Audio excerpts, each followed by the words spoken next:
Dopo l'intervista fatta dal consigliere comunale Fallea, nella quale dichiarava di ripristinare il bagno di Piazza Cavour, voi come riformisti socialisti intervenite con una nota. Sì, come senso di dovere, principalmente anche per la città capire perché il senso di queste interviste e di questa nota che abbiamo risposto noi come riformisti di Favara. E abbiamo fatto questa nota e giustamente a questa nota vorrei aggiungere un aneddoto che sicuramente è gradita a chi lo vuole capire. Chi non lo vuole capire poi si vede. Io ho qualche amico anzianello che sempre mi domanda cosa succede nel comune di Favara e sentendo quell'intervista dal nostro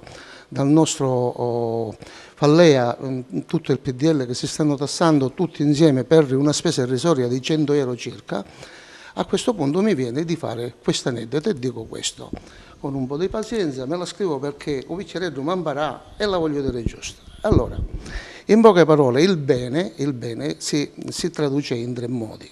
E dice com'è? Si dice, chi fa bene, chi fa amore, o bene, chi per timore o chi pa onore. È giusto? Che cosa succede?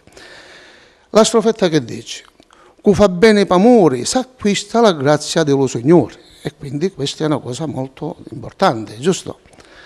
Chi fa bene per paura, niente avanza, è poco d'ora, perché giustamente dobbiamo capire cosa si dice in due parole.